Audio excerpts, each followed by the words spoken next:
세월호 관련 신문 기사 모아봤습니다. 먼저 한겨레 신문입니다. 왜라고 묻는 분들 많으실 텐데 도대체 왜 끝까지 탈출 방송을 하지 않았느냐고 물을 수밖에 없습니다.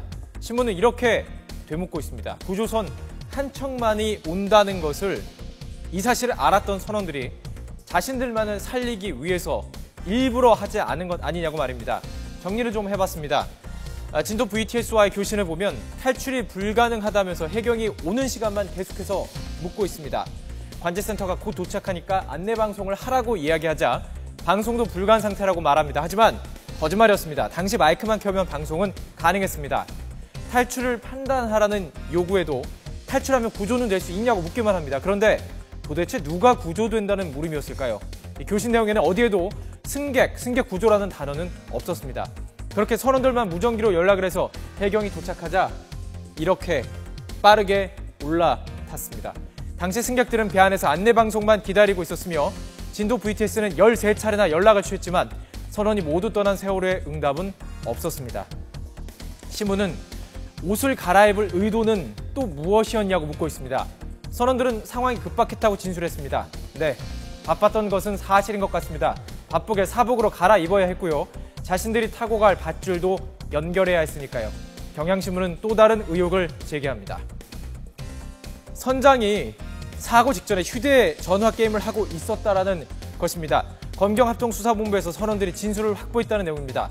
일사불란하게 서로를 챙기며 탈출했던 선원들의 주장이 엇갈리기 시작했는데요. 선장은 카톡을 확인했을 뿐이었다고 해명했습니다.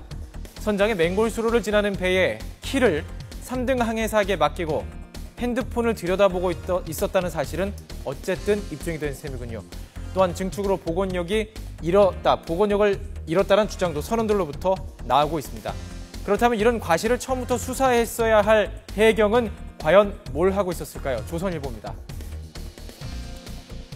해경이 선장의 음주 측정은 안 하고 기자를 따돌려주고 해경의 집에서 재워줬다고 합니다. 신문은 선장이 구조 직후 술에 취한 듯 비틀거렸다라고 주장하고 있습니다. 구조 당시 이 씨가 신분을 속였지만 그가 선장의 사실을 해경도 팽목항에 도착할 쯤에는 알았지만 음주 측정도 하지 않았고요. 오후가 되어서야 그를 구조선에 태우고 구조조 임무에 동원했다는 것입니다. 배를 잘한다는 것이죠. 이후 피의자 신분으로 긴급 체포되기까지 해경은 기자를 피하게 하겠다면서 한 형사의 집에 데리고 가기까지 했다는 것입니다.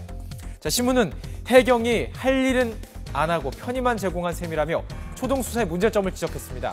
해경에 대한 수사도 시작된 시점에서 짚고 넘어가야 할 것 같습니다. 다음 기사입니다. 희생자 가족들이 겪는 문제점을 집중적으로 좀 살펴보도록 하겠습니다. 두 사진을 먼저 비교해 보겠습니다. 이곳이 진도 실내체육관입니다. 15일째 이곳에서 실종자의 가족들이 하루하루를 힘겹게 버티고 있습니다. 이 사진 보시죠. 2011년 동일본 대지진 때 일본에 만들어진 이재민 피난소의 모습입니다.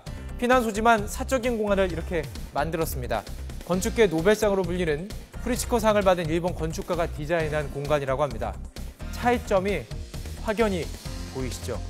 진도체육관은 환한 불빛, 뻥 뚫린 공간으로 가족들에게 불면의 밤을 주고 있다는 것입니다. 샤워장은 단 2곳, 화장실도 외부 화장실을 이용해야 한다고 하는데요. 이마저도 불결했다고 합니다. 한 건강 전문가는 탈진 상태에서 이런 공간에 머무는 것은 건강에 치명적이라면서 성명서까지 냈습니다. 이처럼 실종자와 희생자 가족들의 정신적 스트레스가 심각하다면서 많은 사람들이 목소리를 높이고 있죠. 이에 정부가 이를 보듬겠다고 나섰습니다. 그런데 실정은 이랬습니다. 동아일보입니다. 하늘이 무너지고 있는데 상담을 받으러 나오라고 한다는 것입니다. 딸을 잃은 슬픔에 힘든 하루를 보내고 있는 김모 씨에게 동사무소에서 전화가 걸려왔다고 합니다. 그 내용이 보건소로 나와서 상담을 받으라는 내용이었다고 합니다. 지푸라기라도 잡는 심경으로 갔더니 그곳에서 이루어진 것은 단 10분 형식적인 질문만을 건네고 끝냈다고 합니다. 이 밖에도 각종 대책은 있습니다. 하지만 홍보 부족으로 알지도 못했고요. 생존 학생들의 치료도 지금 논의만 진행되고 있는 단계입니다. 신문은 이렇게 소제목을 달았습니다. 현실과 거리가 먼 피해자 가족 대책이라고요. 이뿐만이 아닙니다. 세월호 희생자의 분향소 설치와 운영도 원활하지 못했습니다. 경향신문입니다. 합동분향소가 안산 올림픽 기념관에서 화랑 유원지로 옮겨갔죠. 그런데 이 내용을 뉴스를 보고 항의한 유족이 많았다고 합니다. 내 아이의 영정과 위패가 옮겨진다는 것을 당사자인 부모가 몰랐다는 것입니다. 더 황당한 것은 분향소 이전 소식을 부모의 핸드폰이 아닌 숨진 아이들의 휴대폰 카톡방에 통보를 했다는 것입니다. 관계 당국이 희생자 가족의 연락처조차 정확하게 파악하지 못했다는 것이죠.